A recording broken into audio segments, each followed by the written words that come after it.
اليوتيوب خلال الفترة الأخيرة بقى بيهمه إن منشئ المحتوى يبدأ إن هو يطلع على الخوارزميات القائم عليها اليوتيوب، سواء خوارزميات الاقتراحات أو خوارزميات البحث. وعشان كده اليوتيوب بين كل فترة وفترة لازم إن هو بيطلع إحصائية لمنشئ المحتوى على تطبيق استوديو اليوتيوب عشان يفهمه الدنيا ماشية إزاي. والإحصائية اللي معانا النهاردة أنت لازم تكون فاهمها بشكل كويس جدا، عشان من خلالها أنت هتفهم حاجات كتيرة قوي، وهتفهم ازاي الجمهور بيختار المحتوى بتاعك، وايه هي عوامل زيادة الاقتراحات، وعلى اي اساس اليوتيوب بيبدأ ان هو يقترح الفيديوهات بتاعتك. ولو فهمت الاحصائية دي بشكل كويس جدا، عايزك ان انت تكون متأكد انك هتقدر انك تزود مشاهدات قناتك بنسبة برضو 100%. عايزك ان انت تركز معايا عشان هفهمك النهاردة كل حاجة بشكل تفصيلي وبشكل موضح بنسبة 100%. تعالى كده معايا الاحصائية اللي اليوتيوب عطيها لنا هنا، وهي الاطلاع على الطريقة التي يقترح فيها يوتيوب المحتوى. يعني بيقول لك انا هقول لك على الطريقه اللي انا بقترح فيها محتواك، عشان برضو انت تبقى فاهم محتواك بيقترح بشكل مظبوط ولا ما بيقترحش بشكل مظبوط. تعالى كده ندخل على الحاجه اللي بعدها. بيقول لك العوامل التي تؤثر في اقتراح المحتوى. تستند الفيديوهات المقترحه الى بعض عوامل مختلفه، وجمهورك هو المحرك الاساسي لها. يعني بمعنى اصح، جمهورك بناء على اهتمامه بالمحتوى بتاعك هو المحرك الاساسي لاقتراح اليوتيوب للفيديو. يعني اليوتيوب مش بيقترح الفيديو كده وخلاص، لا، هو المشاهد كمان عليه عامل كبير جدا في اقتراح المحتوى بتاعك بناء على العوامل اللي احنا هنتكلم عليها دلوقتي دي. واول درس انت لازم تستفاده من حاجة شبه كده وهي التخصص في المحتوى، وتقدم محتوى الجمهور بيدور عليه. تقدم محتوى حاجة الجمهور بيدور عليها، حاجة الجمهور مهتم بيها، حاجة الجمهور مهتم بمشاهدتها، لان ده عامل اساسي من اقتراح اليوتيوب للفيديوهات بتاعتك. عشان كده انا لما جيت اتكلمت معاك قبل كده قلت لك لازم تقدم الحاجة او لازم تقدم المحتوى اللي بيهم الجمهور بتاعك، ولازم انك بين كل فترة وفترة لازم انك تسأل الجمهور ايه المحتوى اللي انتوا عايزين تشوفوه في القناة بتاعتي، او ايه الفيديوهات اللي انتوا حابين ان انتوا تشوفوها في محتوايا في القناة بتاعتي، لان ده هيفرق معاك بشكل كبير جدا في اقتراح الفيديوهات دي. بيقول لك هنا لنلقي نظرة عن قرب.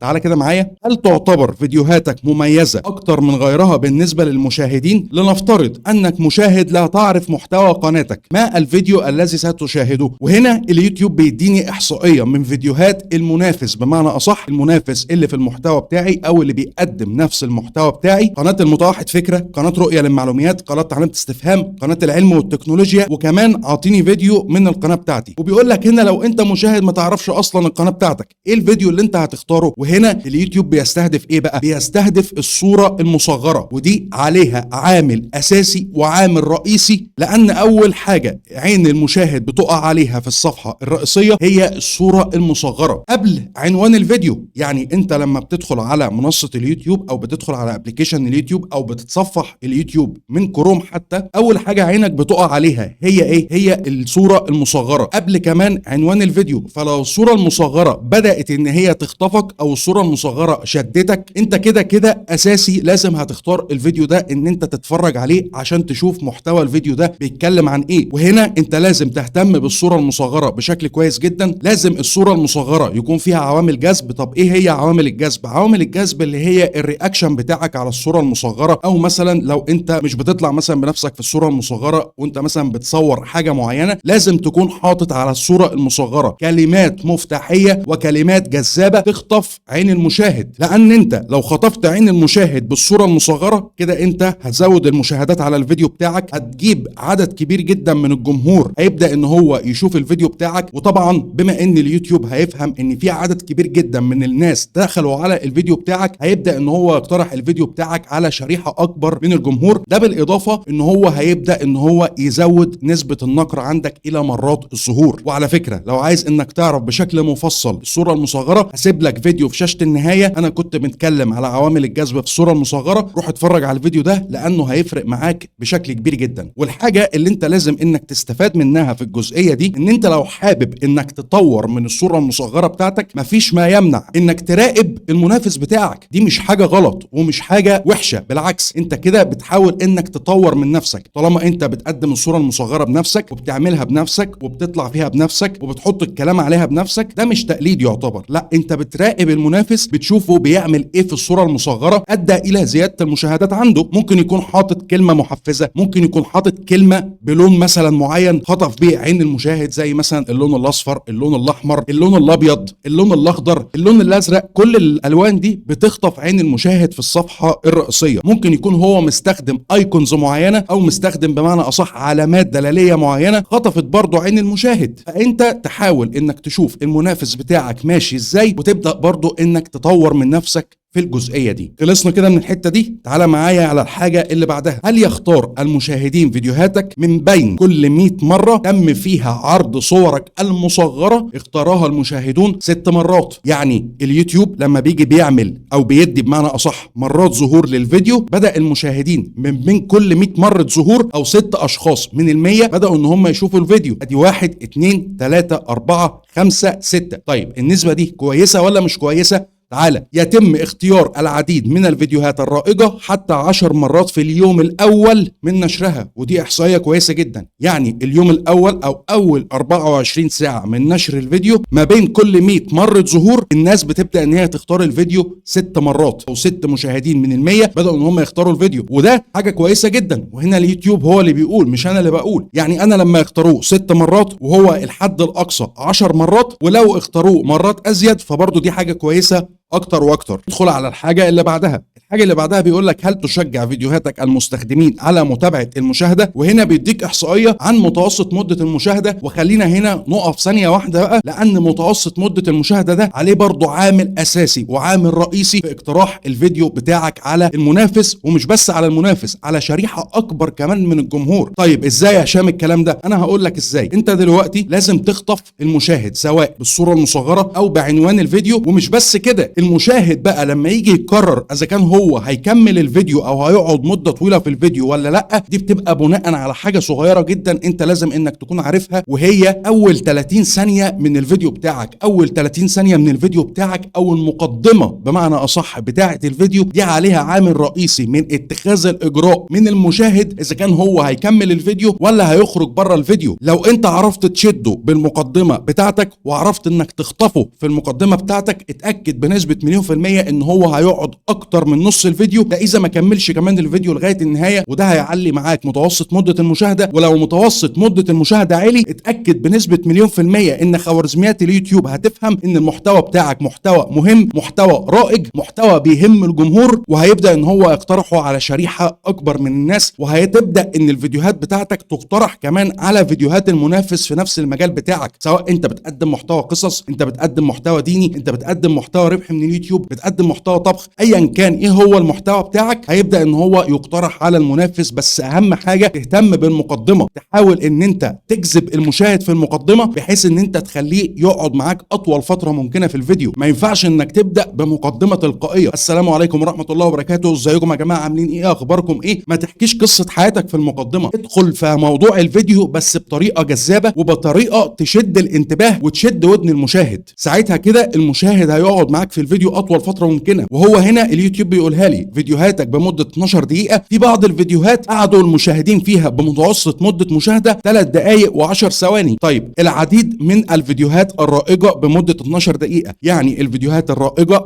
اللي انا عملتها في المحتوى بتاعي، سواء بقى على موضوع مهم او على حاجه الناس كانت بتدور عليها، او على فيديو انا كنت مثلا عامله بفهم فيه الجمهور حاجه معينه، والفيديو ده كان بمده 12 دقيقه، المشاهد قعد فيه بمتوسط مده مشاهده 6 دقائق و10 ثواني. ودي حاجه ممتازه جدا، لانه بيحسب متوسط مده المشاهده على اجمالي عدد المشاهدات اللي بيجي لك على الفيديو. فكلما ارتفع متوسط مده المشاهده كلما ارتفع معاه اقتراح اليوتيوب للفيديو بتاعك. طب هشام ايه الفرق ما بين ده وايه الفرق ما بين ده؟ ليه هنا قاعدين 3 دقائق وليه هنا قاعدين 6 دقائق؟ وهنا هندخل على الحاجه اللي بعدها، وانك لازم تهتم في المحتوى بتاعك بالمحتوى الرائج، بالمحتوى اللي بيهم الجمهور، والمشاكل الرائجه والحاجات الرائجه ايا كان ايه هي في محتواك برضو اللي بتهم الجمهور، واللي الجمهور بتاعك بيبدا ان هو يبحث عليها ويدور عليها. انا مثلا في المحتوى بتاعي هديك المثل على المحتوى بتاعي. انا المحتوى بتاعي الفتره اللي فاتت كان فيه مشاكل كتير جدا بتحصل في جوجل جوجل ادسنس، والناس عندها تخبط بشكل كبير جدا من التحديثات اللي حصلت في جوجل ادسنس. انا اتكلمت عن الموضوع ده بشكل تفصيلي وفي كذا فيديو، وده ادى الى زياده الاقتراحات في قناتي وزياده بقاء المشاهد في قناتي اطول فتره ممكنه. وهو ده اللي انا بقى عايزك ان انت تعمله. ممكن ده يكون فيديو عادي خالص، فيديو بيهم الجمهور بس اللي هو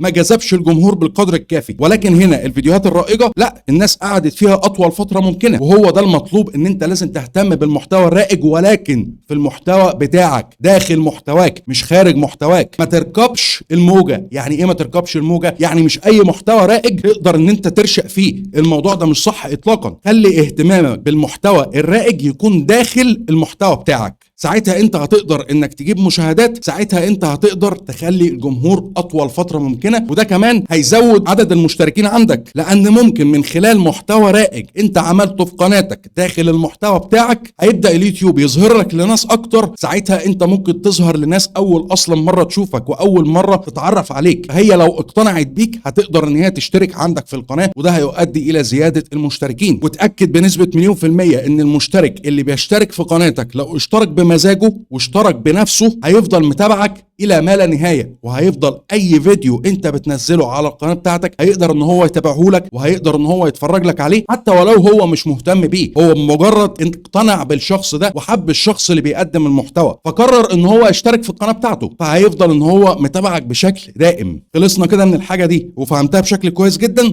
تعال على العامل اللي بعده. هل نالت فيديوهاتك اعجاب المشاهدين؟ يظهر للمستخدمين المزيد من الفيديوهات التي تنال اعجابهم، يعني بيظهر لهم في الصفحه الرئيسيه، ممكن يظهر له فيديو تاني اصلا هو اتفرج عليه بس يظهره مره كمان. يعني انا ممكن اكون شفت القناه بتاعتك، ولكن شفت القناه بتاعتك دي من خلال فيديو، ممكن اخرج من اليوتيوب وادخل تاني الاقي نفس الفيديو موجود في الصفحه الرئيسيه. لو الفيديو شددني والفيديو عجبني هبدا ان انا اختاره بشكل طبيعي. ممكن ان هو يبدا يقترح لي فيديوهات تانية من قناتك، لان خلاص حتى لو انا مش مشترك عندك في القناه انت في فيديو من قناتك دخل لي عندي على سجل المشاهده، فانت كده كده هتاخد مرات ظهور اصلا عندي، لان اليوتيوب بيفهم من دخول الفيديو لسجل المشاهده، بيبدا ان هو يفهم ان المحتوى ده محتوى بيهمني كمشاهد، فبيبدا ان هو يقترح لي فيديوهات برضو تانية من قناتك بناء على الفيديو اللي موجود داخل سجل المشاهده، او يشاركونها او يقدمون وصفا ايجابيا لها في استطلاعات الراي على يوتيوب. يعني انت ممكن تدخل اليوتيوب كده تلاقي ان الفيديو بتاعي مثلا في استطلاع راي تحتيه، يعني يقول لك ايه مدى اعجابك بالفيديو ده، الفيديو ده عجبك، الفيديو ده ما عجبكش، وبتقدر انك تقيمه من خلال النجوم اللي هي موجوده دي، نجمه، نجمتين، 3، 4، 5. طبعا مع كامل العلم ان نجمه ده بيبقى سيء جدا، وان 5 نجوم ده بيبقى كويس جدا. وبيبدا برضه يديك من خلال استطلاع الراي ده بيبدا ان هو يقول لك ايه اللي عجبك في الفيديو، فساعتها انت بتقدر انك تقيم الفيديو بشكل كويس قوي، او على حسب بمعنى اصح مدى رضائك كمشاهد على الفيديو ده. وده برضه عامل اساسي من عوامل الاقتراح، وعامل برضه اساسي من عوامل الاقتراح التفاعل على الفيديو. طب التفاعل على الفيديو ازاي؟ باللايك وبالديسلايك. الديسلايك هي الديسلايك اصلا تفاعل، طبعا الديسلايك نوع من انواع التفاعل على الفيديو. اليوتيوب بيفهم كده ان الفيديو ده عليه تفاعل حتى بالديسلايك. وطبعا الشير اللي هو لو حد مثلا شاف الفيديو الموضوع بتاعه عجبه بيبدا ان هو يشيره لعدد كبير من الناس، او يشيره للاصدقاء بتوعه، او يشيره لاي حد مهتم بالمحتوى ده او مهتم بموضوع الفيديو. كل ده بيفرق في الاقتراحات، فلازم انك تقدم فيديو بشكل كويس جدا عشان تبدا انك تقنع المشاهد بيك، عشان لو ظهر له تقييم يقدر ان هو يقيم لك الفيديو ده بشكل كويس قوي وبمدى رضائه عن الفيديو. ندخل على الحاجه اللي بعدها. بيقول لك لا تنسى مدى تاثير ما يلي في المستخدمين. يعني في 3 عوامل هو عطيهم لك هنا، بيقول لك ما تنساش ان برضو الاقتراحات بتبقى بناء على الحاجات اللي جايه دي. ايه هي؟ الاهتمام بالموضوع، هل تختار موضوعا رائجا او فريدا، وده زي ما اتكلمت معاك من شويه انت لازم تعمل حاجه فريده من نوعها في المحتوى بتاعك، ولازم انك تهتم بالمحتويات الرائجه،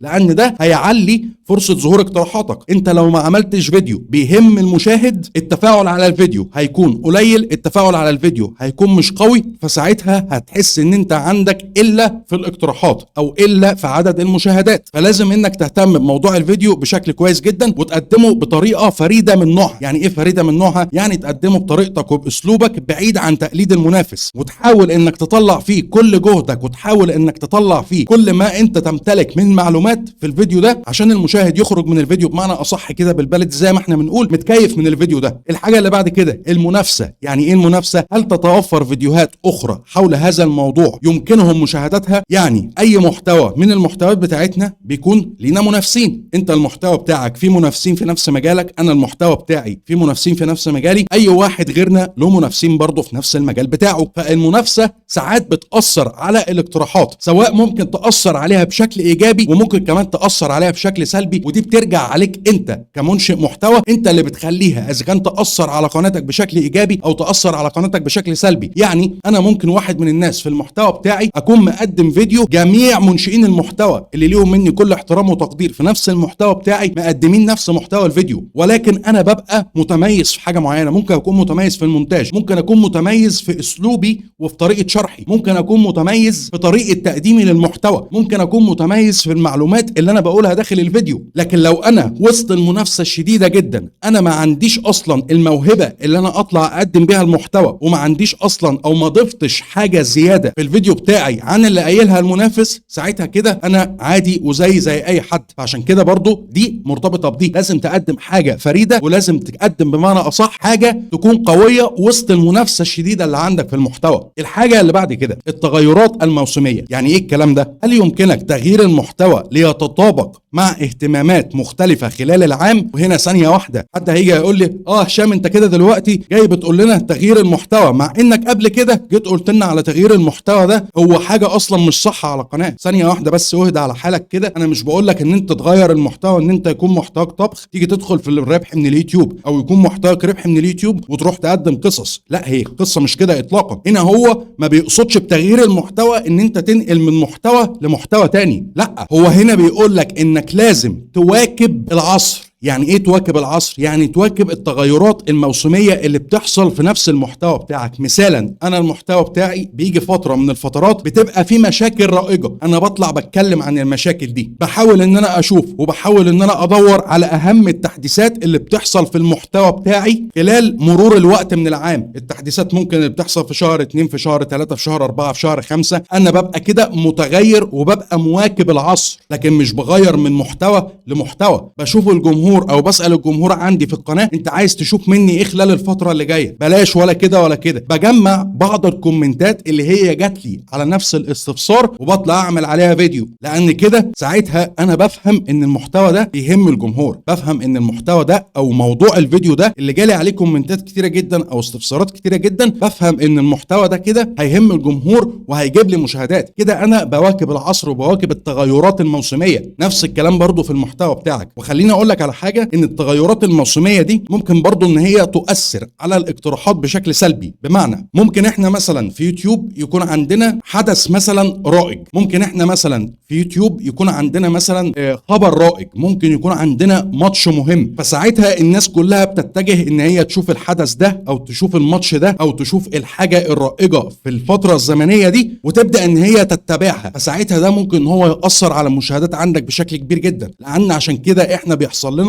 فتره زمنيه معينه بيحصل لنا انخفاض كارثي في المشاهدات، بيحصل لنا انخفاض كارثي في مرات الظهور، بيحصل لنا انخفاض كارثي في عدد المشتركين، بيحصل لنا انخفاض كارثي في التفاعل على القناه بتاعتنا. كل ده بيبقى على حسب التغيرات الموسميه وعلى حسب الحاجه الرائجه اللي موجوده دلوقتي. يعني ممكن مثلا يكون في خبر مهم الناس كلها بتروح له، فبالتالي لما كل الجمهور يروح على الخبر ده كده انت هتحس بانخفاض في المشاهدات وانا هحس بانخفاض في المشاهدات، لان هو الجمهور خلاص مش بيبقى مهتم مثلا بمحتوى الربح من اليوتيوب، مش بيبقى مثلا مهتم بمحتوى القصص، مش عايز ان هو يسمع قصه، مش عايز ان هو يسمع حاجه مثلا بتتعلق بربح من اليوتيوب، عايز يشوف الدنيا دلوقتي ماشيه ازاي، عايز يتابع اخبار معينه، عايز يتابع احداث معينه. فده هو المقصود بالتغيرات الموسميه، ودي لازم انت تكون فاهمها. هأديك برضو مثالا بسيط. احنا مثلا في فتره العيد، فتره العيد لازم بيحصل فيها انخفاض في المشاهدات. طب ايه سببه؟ سببه ان الناس كلها مثلا بتبقى بره بيوتها مش فاضيه لليوتيوب، بيبقى مثلا في عزومه، بيبقى في مثلا حد واخد اسرته ونازل بيفسحهم، بتبقى الناس كلها نازله مثلا مع صحاباتها او الكلام ده، فخلاص ما حدش وهو بره البيت هيتجه لليوتيوب، فبيحصل انخفاض في المشاهدات عندنا. نفس الكلام في وقت مثلا رمضان اللي فات. رمضان اللي فات كان عندنا انخفاض كبير جدا في المشاهدات، وده بسبب ان وقت رمضان كان قصير جدا وكان صغير جدا. ده بالاضافه ان اوقات كمان صلاه التراويح وكل الكلام ده كان بيفرق مع منشئ المحتوى. ازاي بيفرق مع منشئ المحتوى؟ كان بيحس بانخفاض كارثي في المشاهدات، لان كل الناس متجهه ان هي تنزل مثلا تصلي التراويح، تنزل تصلي التهجد، تنزل تصلي قيام الليل. كل الكلام ده كنا بنحس من خلاله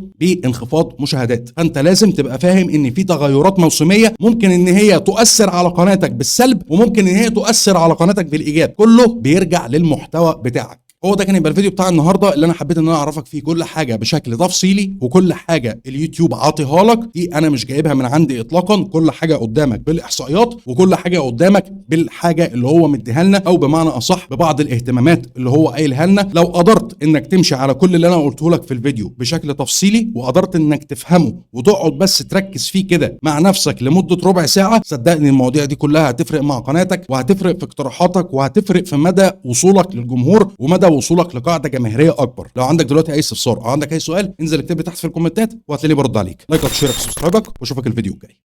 سلام.